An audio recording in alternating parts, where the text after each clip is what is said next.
Assalamu alaikum fellows. I hope all of you are fit and fine. I am Adam Aksi and आज की इस video में discuss करेंगे article 6 of कानून शहादत ऑर्डर। इसके अलावा हमने जितनी भी वीडियोस बनाई हैं कानून शहादत ऑर्डर के ऊपर, उन तमाम वीडियोस की प्लेलिस्ट की लिंक आपको इस वीडियो की डिस्क्रिप्शन में मिल जाएगी, so you can just check out. So these are a few things जिनको इस वीडियो में डिस्कस किया जाएगा and here is chart for the article 6। I would recommend कि pause the video and give it a read. As usual हम पहले article 6 की surface meaning को देखेंगे एंड देन जो उससे रिलेटेड अदर डिटेल्स हैं उनको बाद में डिस्कस करेंगे। सो आर्टिकल 6 में बताया गया है कि किसी भी इंसान को अलो नहीं किया जाएगा कि वो अदालत में कोई ऐसा एविडेंस या डॉक्यूमेंट पेश करे कि जिसमें एट अ टाइम ये दो एलिमेंट्स मौजूद हों। नंबर 1, ऐसा एविडेंस जिसका ताल्लुक़ स्टेट के अफेयर्स के साथ हो और वो स्टेट के ऑफिशियल रिकॉर्ड का हिस्सा हो। सेकंड, कि वो ऑफिशियल रिकॉर्ड अभी तक गवर्नमेंट की तरफ से पब्लिश ना किया गया हो। इन टोटल किसी भी ऐसे एविडेंस को अदालत में प्रेजेंट नहीं किया जा सकता जिसका ताल्लुक स्टेट के अनपब्लिश्ड ऑफिशियल रिकॉर्ड से हो और साथ में वो ऑफिशियल रिकॉर्ड स्टेट के अफेयर्स से रिलेटेड हो। एंड आगे एक्सेप्शन में फिर ये बताया जा रहा है कि जिस डिपार्टमेंट में वो अनपब्लिश्ड ऑफिशियल रिकॉर्ड रखा हुआ है, तो अगर उस डिपार्टमेंट का हेड ऑफिसर किसी पर्सन को इजाज़त दे देता है तो फिर ऐसी सूरत में वो पर्सन इस तरह के एविडेंस को भी अदालत में प्रेजेंट कर सकता है। साथ में ये भी बताया गया कि अगर ऑफिसर को मुनासिब लगे तो वो अनपब्लिश्ड ऑफिशियल रिकॉर्ड को अदालत में ले जाने की परमिशन उस पर्सन को दे सकता है। अदरवाइज़ उसे अगर मुनासिब ना लगे तो फिर वो रिफ्यूज़ करने का भी हक पूरा रखता है। आखिर में एक एक्सप्लेनेशन है जिसमें official records relating to affairs of state की इंक्लूसिव मीनिंग बताई गई है कि कोई भी ऐसा डॉक्यूमेंट जिनसे डायरेक्टली या इनडायरेक्टली फेडरल या प्रोविंशियल गवर्नमेंट की कमर्शियल या फिर इंडस्ट्रियल एक्टिविटी ज़ाहिर होती हो, तो ऐसे डॉक्यूमेंट को भी official record relating to affairs of state का हिस्सा माना जाएगा। या फिर कोई ऐसा डॉक्यूमेंट जिससे डायरेक्टली और इनडायरेक्टली किसी ऐसी बॉडी की कमर्शियल या फिर इंडस्ट्रियल एक्टिविटी ज़ाहिर होती हो कि जिसे लेजिस्लेशन के ज़रिए से बनाया गया हो, या फिर कोई ऐसी कंपनी कि जिसे गवर्नमेंट कंट्रोल करती हो या फिर उस कंपनी में गवर्नमेंट के अपने शेयर्स हों, तो ऐसे डॉक्यूमेंट को भी official record relating to affairs of state का हिस्सा माना जाएगा। यहाँ पे याद रहना चाहिए कि इस टर्म की मीनिंग सिर्फ इस एक्सप्लेनेशन में जो कुछ बताया गया है इस तक रिस्ट्रिक्टेड नहीं है। इसमें और भी बहुत सी चीज़ें आ सकती हैं और आती हैं।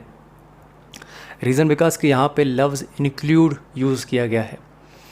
इंक्लूड एंड मीन्स की इंटरप्रिटेशन किस तरह से की जाती है इन वर्ड्स की, इस चीज़ को हम आर्टिकल 2 के स्टार्टिंग में डिस्कस कर चुके हैं एंड इस पे हमारी अलग से सेपरेट वीडियो भी है। अगर आप वो देखना चाहें तो आपको डिस्क्रिप्शन में उसकी लिंक मिल जाएगी।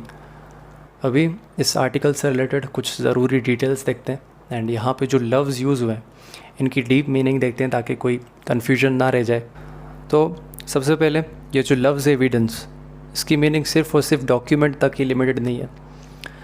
दूसरे जितने भी एविडेंस है वो भी इसके अंदर आ सकते हैं। Let's say oral evidence, electronic evidence, तो कोई भी ऐसा एविडेंस जो कि स्टेट के अफेयर से रिलेटेड है, ऑफिशियल रिकॉर्ड का हिस्सा है एंड स्टिल अनपब्लिश्ड है, तो इस तरह के जितने भी एविडेंस है वो इसके अंदर आ सकते हैं। ज़रूरी नहीं कि सिर्फ और सिर्फ डॉक्यूमेंट। इसके बाद पब्लिकेशन क्या होती है, अनपब्लिश्ड डॉक्यूमेंट क्या होता है, आपको अच्छे से पता है, I need not to explain. तो सबसे अच्छा एग्जांपल जो पब्लिश डॉक्यूमेंट का है इस वक्त हमारी नज़र में, that is notifications of federal और प्रोविंशियल गवर्नमेंट जो कि गैजेट के ज़रिए से आते हैं। इसके अलावा जहाँ पे कोई पर्सन 2500 ऑफिसर्स के सामने कोई की स्पीच कर रहा है, बाद में वो ये नहीं कह सकता कि मेरी स्पीच जो है वो अनपब्लिश्ड है, इट वॉज सीक्रेट, नहीं कह सकता वो पर्सन। इसको भी पब्लिकेशन ही माना जाएगा। आगे स्टेट अफेयर्स, तो सवाल अराइज हो सकता है कि कौन सी चीज़ स्टेट अफेयर में आती है एंड कौन सी चीज़ नहीं। तो पर्टिकुलरली कहीं भी नहीं बताया गया कि स्टेट के कितने अफेयर्स होते हैं एंड कौन सी चीज़ स्टेट अफेयर में आएगी एंड कौन सी चीज़ नहीं आएगी। यहाँ पे जो लफ्ज़ स्टेट अफेयर आता है इसकी मीनिंग आपको सिर्फ इस हद तक समझनी है कि कोई भी स्टेट का ऐसा अफेयर जिसको अगर डिस्क्लोज़ किया जाए तो जनरल पब्लिक के इंटरेस्ट को नुकसान पहुँचे। फॉर एग्ज़ाम्पल कोई भी ऐसा मामला जिसको जनरल पब्लिक में पब्लिकेशन करने से हमारे मुल्क के जो दूसरे ममालिक के साथ डिप्लोमेटिक रिलेशंस हैं उस पर कोई इम्पैक्ट पड़े, हमारे जो मुल्क की सिक्योरिटी एंड डिफेंस सिस्टम है उस पर बुरे असरात पड़े, या फिर जो हमारी ट्रीटीज़ एंड ट्रेड एग्रीमेंट्स हैं दूसरे ममालिक के साथ वो ख़तरे में पड़ जाए। यहाँ से आप ये रियलाइज़ कर सकते हैं कि इन तमाम चीज़ों से अल्टीमेटली सफ़र जनरल पब्लिक को ही करना पड़ता है, यानी पब्लिक इंटरेस्ट मुतासिर होता है ऐसी चीज़ों से। इसीलिए इस तरह के मामलात पे ये कहा जा सकता है कि ये चीज़ें जो है स्टेट अफेयर का पार्ट थे, इनको डिस्क्लोज़ नहीं किया जाना चाहिए था। आखिर में ये कुछ इंपॉर्टेंट सवाल हैं जो कि आपसे पूछे जा सकते हैं एग्ज़ाम में। तो सबसे पहला कि जिस तरह से आर्टिकल 4 में जजेस एंड मजिस्ट्रेट को प्रिविलेज दी गई थी, आर्टिकल 5 में स्पाउसेस को प्रिविलेज थी, एंड तो इसी तरह से आपसे ये भी पूछा जा सकता है कि आर्टिकल 6 में किसे प्रिविलेज दी गई है। आर्टिकल 6 में स्टेट के पास प्रिविलेज है। यहाँ पे स्टेट को प्रिविलेज दिया गया है कि उसके मामलात को, उसके अफेयर्स को डिस्क्लोज़ ना किया जाए जो कि उसके अनपब्लिश्ड ऑफिशियल रिकॉर्ड का हिस्सा है। सेकंड क्वेश्चन कि आर्टिकल 6 में बताया गया प्रिविलेज कौन और कब क्लेम कर सकता है। तो सबसे पहले जो डिपार्टमेंट का हेड है, जिसकी पोजीशन में इस तरह का एविडेंस है, इस तरह का डॉक्यूमेंट है, तो वो आर्टिकल 6 में बताए गए प्रिविलेज को क्लेम कर सकता है। एंड कब क्लेम कर सकता है? ये उस वक्त पे क्लेम कर सकता है जहाँ पे अदालत में कोई पर्सन अदालत से ये दरख्वास्त करे कि इस पर्सन के पास, इस हेड ऑफिसर के पास एक डॉक्यूमेंट है, ये डॉक्यूमेंट मुझे दिला दिया जाए। मोरोवर हेड ऑफ डिपार्टमेंट के अलावा ये प्रिविलेज स्टेट के बिहाफ पे कोर्ट भी एक्सरसाइज कर सकते हैं। लेट्स से जहाँ पे कोई पर्सन इस तरह के डॉक्यूमेंट को, इस तरह के एविडेंस को अदालत में लेके आया है, तो अदालत इंस्पेक्शन के बाद अगर अदालत को ऐसा महसूस होता है कि ये पब्लिक इंटरेस्ट के ख़िलाफ़ जाएगा, तो अदालत ऑन इज़ ऑन इस तरह के एविडेंस को डिसअलाउ कर सकते हैं। इसके अलावा जो आर्टिकल 158 है वो बहुत ज़्यादा रिलेट करता है हमारे इस आर्टिकल से, तो आप एक बार उसे ज़रूर देख लीजिएगा। एंड जहाँ तक बात है आर्टिकल 6 के ऑब्जेक्ट की, तो उसे हम लास्ट में डिस्कस करेंगे। एंड आर्टिकल 6 में 7 में क्या डिफरेंस है, इसको हम आर्टिकल 7 में ही डिस्कस करेंगे, आर्टिकल 7 की वीडियो में। तो नेक्स्ट क्वेश्चन इस कि डिपार्टमेंट का हेड कौन होता है। आपको पता है कि डिपार्टमेंट में डिफरेंट डिवीजन्स होते हैं, वहाँ पे होते हैं सेक्रेटरीज, तो उन सेक्रेटरीज़ को ऑफिशियल हेड माना जा सकता है। तो हम कह सकते हैं कि जो डिपार्टमेंट में, किसी डिपार्टमेंट में चीफ सेक्रेटरी है, या फिर जो उसके एब्सेंस में एडिशनल चीफ सेक्रेटरी हैं, तो उन्हें डिपार्टमेंट का हेड माना जा सकता है। वो ये काम कर सकते हैं, स्टेट के लिए प्रिविलेज क्लेम कर सकते हैं। इसी तरह से जो हमारी एजेंसीज़ हैं, वहाँ पे जो है वो डायरेक्टर जनरल या फिर डायरेक्टर्स, वो यही सेम काम कर सकते हैं। एंड डिपार्टमेंट्स के ऊपर मिनिस्टर भी हेड होते हैं, तो क्या वो काम कर सकते हैं इस तरह का जो एक डिपार्टमेंट का हेड करता है? तो जी बिल्कुल कर सकते हैं, लेकिन उनके पास है प्रिविलेज आर्टिकल 248 कॉन्स्टिट्यूशन का, तो वो रिस्पॉन्सिबल नहीं है, अगर करना चाहें तो कर सकते हैं। आर्टिकल 6 में कोर्ट की ये ड्यूटी है कि जहाँ पे ऐसा एविडेंस अदालत में आता है तो वो उसे रोकें।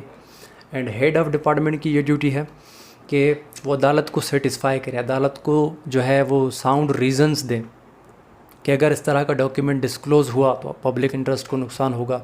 एंड उनका जो ऑब्जेक्शन है इस तरह के डॉक्यूमेंट को डिस्क्लोज़ ना करने का, वो बिल्कुल जो है राइटियस है, मतलब बिल्कुल सही उनका ऑब्जेक्शन है, वो अदालत को सेटिस्फाई करें इस तरह से। इसके बाद हेड ऑफ़ डिपार्टमेंट किस तरह से प्रिविलेज को क्लेम कर सकता है, कोई पर्टिकुलर प्रोसीजर नहीं बताया गया आर्टिकल 6 में या 158 में, यहाँ पे लिखा हुआ है, पढ़ सकते हैं आप, जो कॉमन प्रैक्टिस है।